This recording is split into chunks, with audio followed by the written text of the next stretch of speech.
First of all, many congratulations. Back last week, hell of an effort. How are you feeling in terms of the captaincy?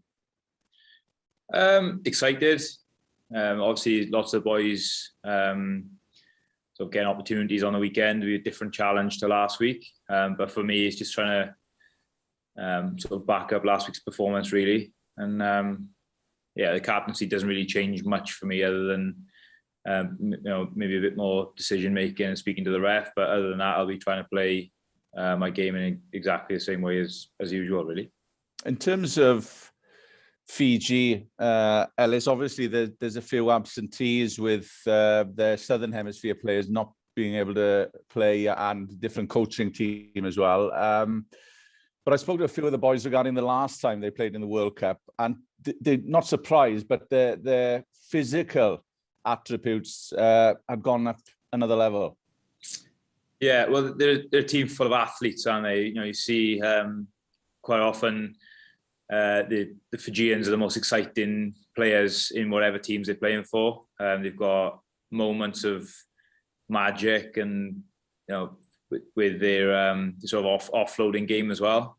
Where they've probably struggled is a little bit more of the structured stuff. So that's sort of where we'll be going after them.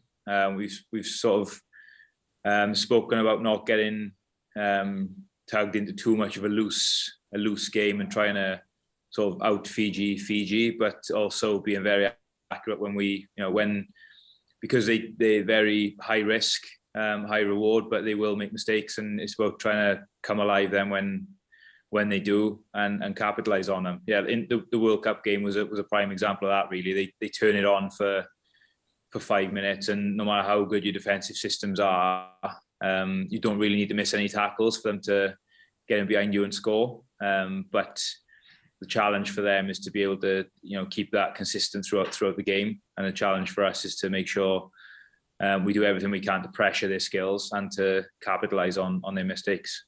And historically, this game, if I can use the term, the team that Wales would be expected to win, if I can use it like that, hasn't always gone plain sailing in the autumn. No, I think it's one of those things in that you sort of have a team that's an easier team, or a team that's perceived as easier, and you make changes. You look at boys sort of who haven't had the opportunity. You give rests to boys who've played lots of game time, and quite often, maybe there's not as much consistency. There's not much consistency at all from sort of the last 2 weeks compared to this one. Whereas I think there's probably a little bit more consistency this time than maybe the last couple of years. But it's a big challenge as well. Fiji are, they're a physical team. There's going to be some sore bodies on Monday morning, and it's a good opportunity for the boys stepping in who might, some of the boys have only played a handful of games, particularly in the stadium in front of a crowd as well, and obviously a potential first cap on the bench as well. Psychologically, this game and next week, how psychological are they? I think it's the rule that Wales have to be grouped with Fiji and Australia in the World Cup. But what bearing has the game tomorrow and next week have on proceedings in 2 years? None at all. I'd say it'd be nice for bragging rights more than anything else, but yeah, from a psychological point of view, none at all. Just finally for me, I know you just mentioned the captaincy, that is no different. Do you feel it's come full circle for yourself? 3 years since when you captained the side, out in America, to the present day. Yeah, I suppose that's one way of looking at it. Like I said, it's not something that massively phases me. I tend to be quite vocal on the pitch anyway, and in terms of organising and particularly problem solving.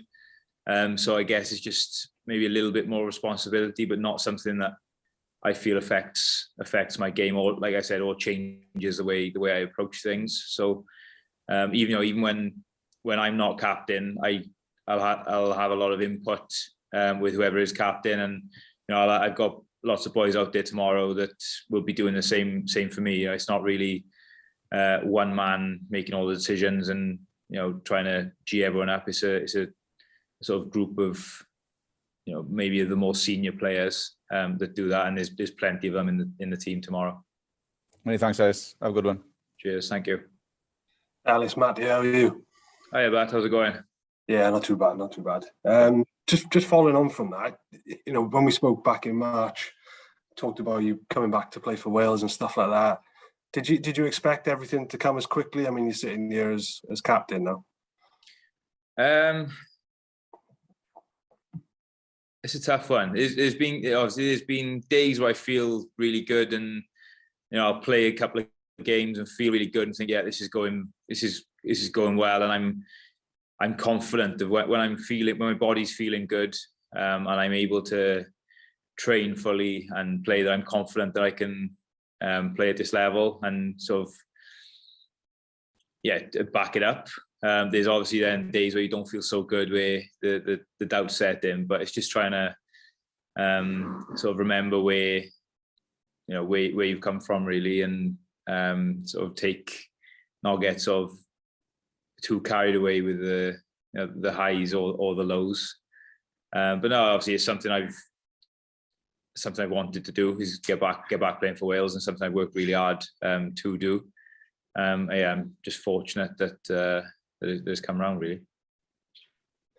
Have you? I think I remember you playing in a back row with Josh Navidi and Sam Warburton once for Cardiff. But have you played with two other open sides on many other occasions? I think me, Ollie, and Navs would have played together a couple of times as well. But me, well, I would have played with Thomas for Cardiff RFC when we were younger as well, sort of 17, 18, and Josh Navidi might have been. Well, we've definitely played as a three for Cardiff when we were younger. But it's just we feed off each other, really. I think it's a bit over-egged. Lots of flankers are multi-skilled and can play across the back row, and the numbers don't really mean a whole amount, just particularly for us three on the weekend. We're all sort of doing a bit of everything. So looking forward to it. I spoke to Sean Edwards last week, and he said the same. When it's in open play, the numbers on the backs of the back row don't really make a difference whether you've got a conventional number 8 or not. No, not at all. Not at all. Like any back rower, really, you've got to be pretty good at most things. Lots of players have probably got one thing that stands them out compared to the rest, but you've got to be pretty efficient across the board. It's probably a lot has been made about the three open sides, lack of height, lack of size or whatever. But hopefully we'll bring different strengths into it that'll suit our game, and like I said, hopefully we can feed off each other as well. Look to be going hard at the breakdown, I assume. Yeah, well, hopefully we've got most of the ball, so we won't have to. But that's obviously probably a strength of ours. But just the link play as well. Hopefully they keep the continuity going. There'll be a big focus on, like I said earlier, capitalising on their mistakes. I think it's the speed of reaction as well is probably a strength of a traditional open side, to clean up the scraps and sort of get the attack going in transition as well. So we'll see how we go. And just lastly from me, when did you find out you were going to be captain, and how were you told? Wayne said to me on when would it have been? Tuesday we were back in. So obviously with the kick-off on Sunday, we had an extra day off after the South Africa game. So Tuesday he said that there's going to be a couple of changes this week, and my name was in the mix to be captain. He said, "Is that going to affect you?" And I said no. I said happy days, and so then obviously when the team was named, it was nice to see to see my name up there. But like I said, as long as I'm playing, I'm happy. Cheers, mate. All the best on the weekend. Thank you very much. Cheers. Thanks, everyone. Done. Happy days.